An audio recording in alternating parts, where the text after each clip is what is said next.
Good evening and welcome to CBN4's Primetime News Package with me, Vanessa John Charles.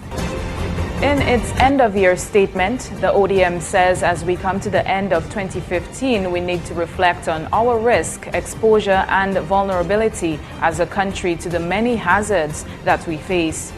The statement added that Dominica is multi-hazard prone, and it is in that regard that the office will aspire at doubling up on its efforts at mainstreaming and institutionalizing comprehensive disaster management strategies and processes and climate change adaptation in the overall plan for development in Dominica.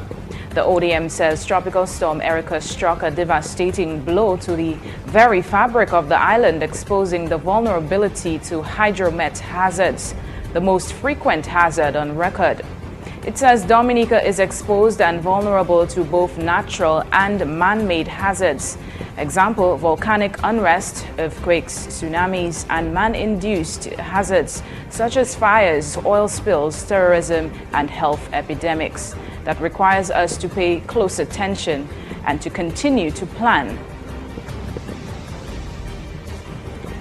In more news, legal advisor Ray Harris stated that although sexual offensive acts have become much too pervasive in Dominica, throughout the region, Dominica inclusive, there has been some improvements.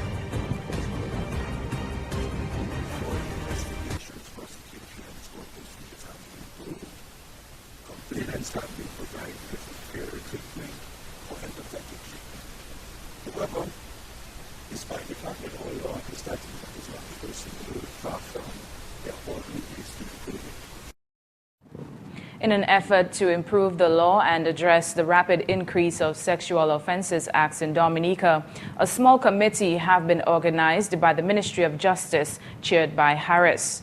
The committee comprises of the DPP, Chief Parliamentary Counsel, State Attorney Auguste, and Police Officer Inspector Antonia Moses. The Bailey Bridge, donated to Dominica by the Jamaican government and being erected in the Roseau Valley, is near completion. The bridge, which connects the communities of Trafalgar and Watton Waven, was completely destroyed during the passage of Tropical Storm Erica. Prime Minister Roosevelt Skerrit expressed his gratitude to the government and people of Jamaica for this most generous gift and extended thanks to Honorable Portia Simpson Miller. Meanwhile, vehicular access to Betica and Dalysis has been restored after 4 months following the passage of Tropical Storm Erica. Heavy rainfall during the storm completely destroyed the Betica Bridge and left a huge gorge. Although the process of erecting the Bailey Bridge, donated by the St. Vincent and the Grenadines government, seemed challenging, it was a success. In more news, National Security Minister Rayburn Blackmore maintains his opinion that the rate of crime and violence currently damaging to the reputation of Dominica as a peaceful nation should be confronted from all angles. The minister said that law enforcement also stands of great importance in that regard. The senior officers of the Dominica Police Force have been engaged in ongoing discussions seeking to identify solutions from a policy standpoint for the safety of Dominican citizens.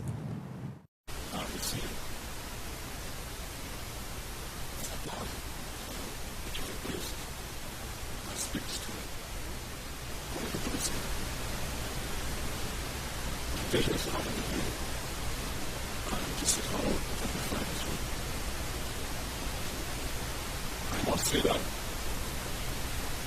intention program must be justified to be verified. Why as the police is going to be very hard to verify the person to prevent and to manage that crime phenomenon. The minister expressed that equally there is a collective responsibility of all Dominican citizens to aid with criminal investigations by reporting suspicious behavior. Say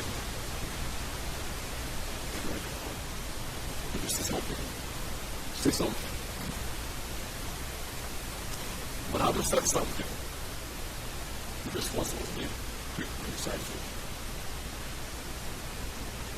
I'm very confident that a genuine effort will be made to ensure that this will maintain compliance.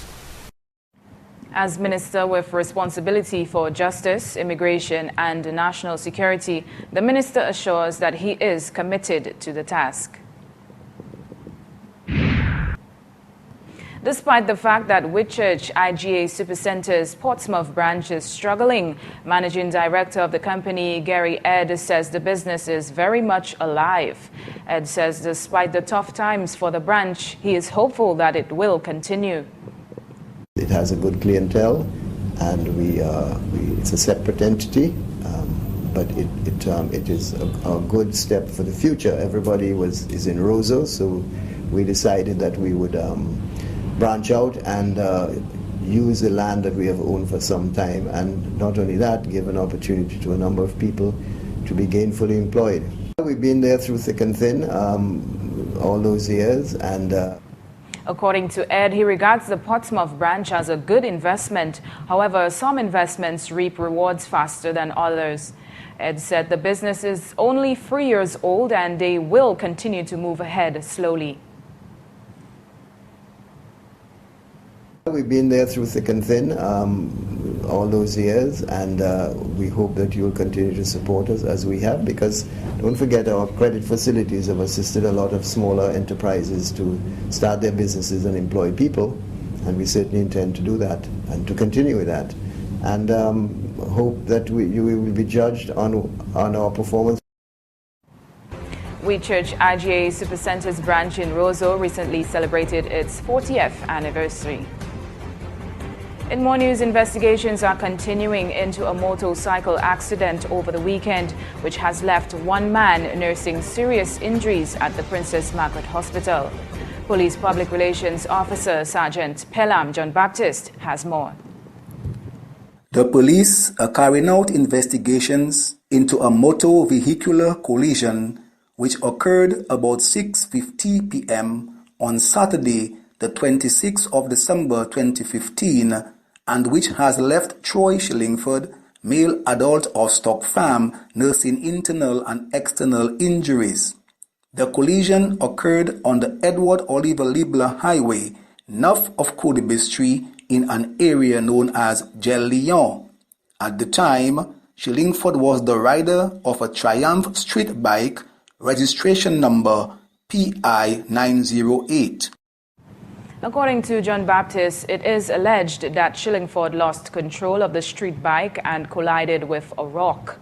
Shillingford was transported to the accident and emergency department of the Princess Margaret Hospital, where he was seen by a medical doctor and admitted.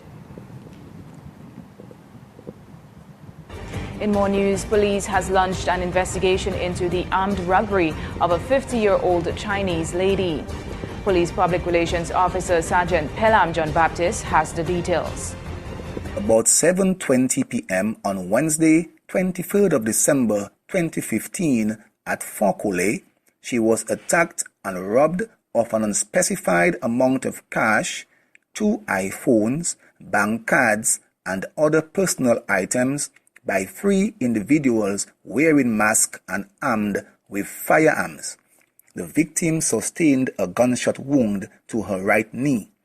She was transported to the accident and emergency department of the Princess Margaret Hospital, where she was seen by a medical doctor and admitted. John Baptist says investigations into the incident are ongoing. Meanwhile, anyone with information which can assist the police should contact the Criminal Investigation Department on 266-5164 or 266-5165 or Crime Stoppers Dominica on 1-800-8477. In the region, the Ascend Hotel collection from Choice Hotels International, one of the world's leading hotel companies, has announced continued Caribbean growth with the addition of the elegant 25-room Opus Hotel in Georgetown, Guyana. The Opus is the 12th hotel in Choice Hotels Caribbean portfolio. It is situated in a prime location, and there are several regional and international development organizations. The hotel offers easy access to the area's art and craft museums, popular restaurants, nightlife, and numerous cultural heritage sites, including the monument of Queen Victoria and St. George's Cathedral. A Guyana-born cardiologist was sentenced to 20 years in prison on December 18th for performing unnecessary catheterizations, tests, stent insertions, and causing unnecessary coronary artery bypass surgeries. His actions were part of a scheme to overbill Medicare and other insurers by $29 million, according to law enforcement officials. Dr. Harold Persad was convicted earlier this year of 1 count of healthcare fraud, 13 counts of making false statements, and 1 count of engaging in monetary transactions in property derived from criminal activity. Explaining that the prison sentence is well-deserved, First Assistant U.S. Attorney Carol S. Rendon said the defendant used his medical license as a license to steal. At its weekly meeting, the Trinidad and Tobago cabinet decided to request the country's president to terminate the appointment of former central bank governor Wala Wabaran. In accordance with sections of the Central Bank Act, Finance Minister said in a statement, that decision is unprecedented in local history but is preceded in the Commonwealth by a Jamaican government's dismissal of Governor Derrick in November of 2009 over compensation issues, and the February 2014 dismissal of a Nigerian governor for alleging corruption in oil revenues. The sections of the Central Bank Act cited by the minister allow the president to terminate the appointment of a governor if he is guilty of misconduct in relation to his duties and fails to carry out any of the duties or functions conferred or imposed upon him under this act. And on the international scene, Iraqi military forces retook a strategic government complex in the city of Ramadi from Islamic State militants who have occupied the city since May. Military officials said a symbolic victory that could help lift the confidence of Iraq's security forces battling to retake the rest of the city. In a televised statement, a military spokesman initially announced that Ramadi had been grabbed from the hateful claws of the Islamic State group and fully liberated.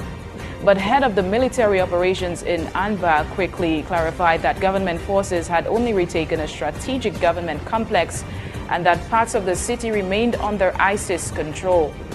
ISIS fighters have pulled back from about 70% of the city but still control the rest. Government forces still don't fully control many of the districts from which the ISIS fighters have retreated. The cost of health insurance is continuing with its steady upward climb. A new report from the Kaiser Family Foundation says the average annual premium for employer-sponsored insurance reached $17,545 this year, an almost $4,000 increase since 2010, when Obamacare became law. Many workers may not have felt the true impact of that hike.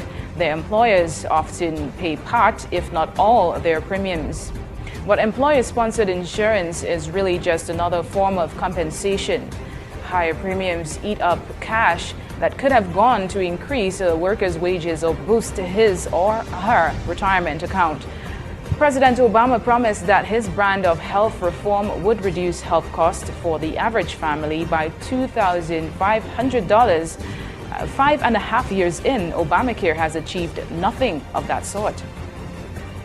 As Donald Trump has barnstormed his way across America in recent months, shaking up the Republican heartland with insults, it is not just immigrants that the billionaire property tycoon has had in his sights. The leading candidate for the Republican presidential nomination has also waged a distasteful campaign against Wall Street, accusing hedge funds of getting away with murder, somewhat to the entertainment of the bankers who helped finance the rise of his business empire. I have been highly amused about Trump's comments about us, given he's almost one of us, at least in a business sense, said one of Wall Street bankers whose group has provided Mr. Trump's properties with millions of dollars in financing.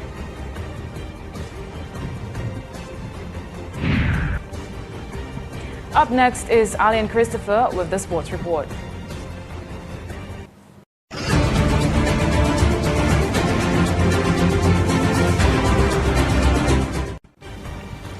Welcome to today's Sport Report. I am Alian Christopher.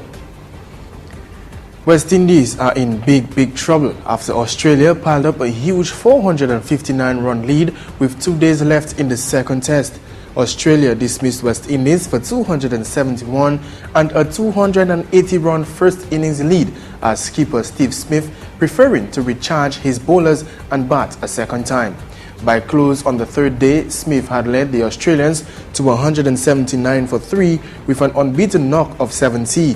The Australians have been far superior and seemed intent on constructing a huge overall lead and bowling out the Windies for a fourth time in the one-sided series.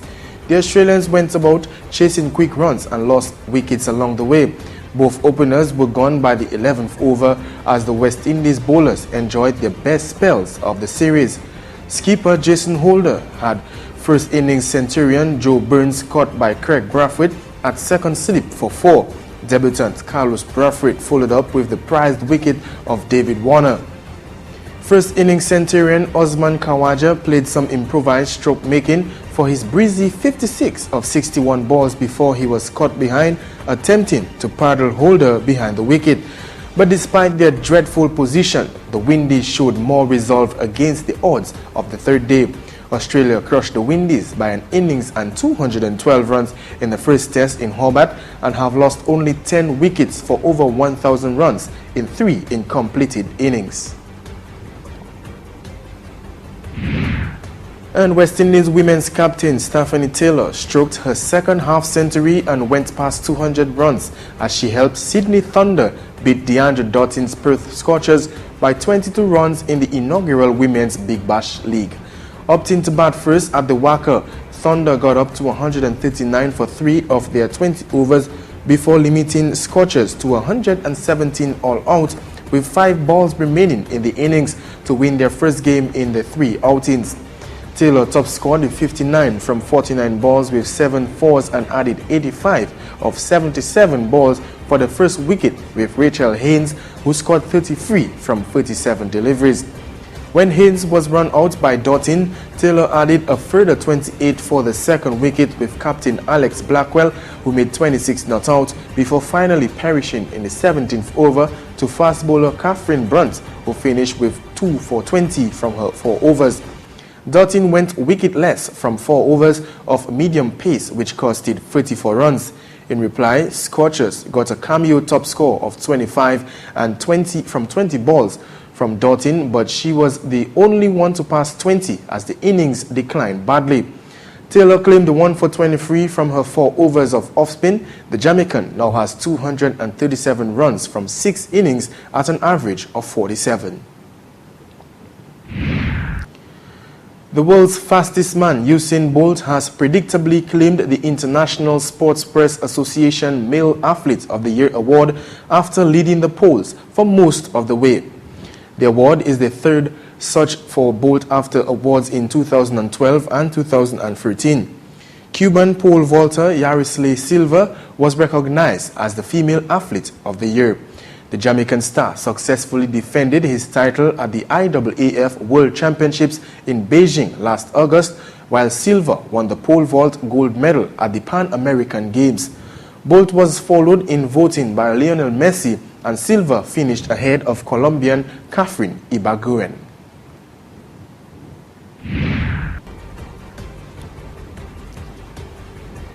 And that concludes the Primetime Sport Report for today. I am Alian Christopher saying goodbye.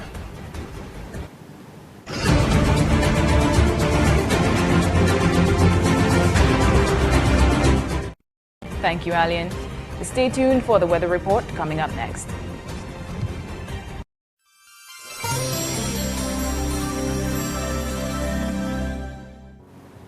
A pleasant welcome to CBN4's weather report for this evening. I hope that you had a great Christmas celebration in spite of the rainy days. For the past few days, we've been experiencing a lot of rain in the area. Tonight, however, we will continue to experience such. Let's take a look at the weather report for this evening. Tonight will be partly cloudy with a shower in the area. Temperatures will be in the highs of 82 degrees with a low of 77. Humidity is at 81% with a 51% chance of rain in the area. Sea conditions are moderate in open waters with waves up to 8 feet. Winds are moving east-northeasterly to east-southeasterly with a decrease of 15 to 45 kilometers per hour. The sun rose at 6:30 a.m. and set at 5:44 p.m. Now for the weather synopsis. A high-pressure system is the dominant feature across the region, generating a brisk trade wind flow. Low-level clouds moving with this wind flow will result in occasional cloudiness and scattered showers across parts of the island chain during the next 24 hours. Moderate sea conditions are expected during the next 24 to 48 hours, with waves also peaking near 8 feet. All users of the sea, particularly on the eastern coast, should continue to exercise caution. Let's take a look at the weather updates for tomorrow. On Tuesday, the area will be partly sunny and breezy with a shower in places. Temperatures will be in the highs of 82 degrees with a low of 76 degrees will be experienced. Humidity will be 77% with a 42% chance of rain in the area. Meanwhile, sea conditions will be moderate in open waters with waves also up to 8 feet. Winds will be moving east-northeasterly to east-southeasterly at 15 to 45 kilometers per hour.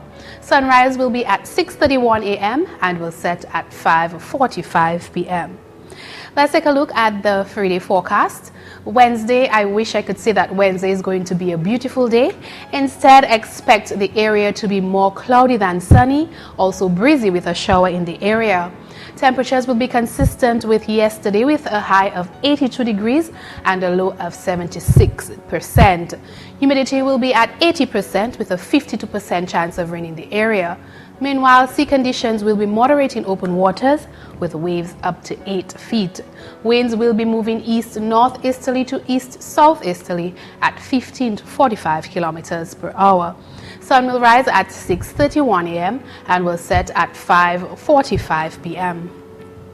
And on Tuesday, we will experience a sunny and cloudy atmosphere with a shower and breeze also in the area.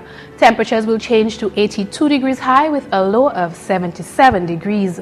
Humidity will be at 78% with a 49% chance of rain in the area.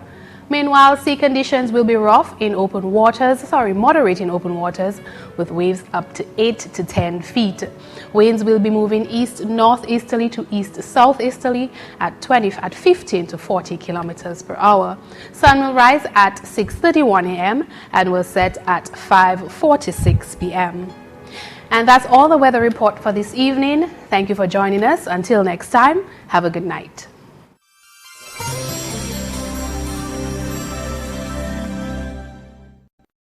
That's all for the Primetime News. Once again, I'm your presenter, Vanessa John Charles. Do have a good evening.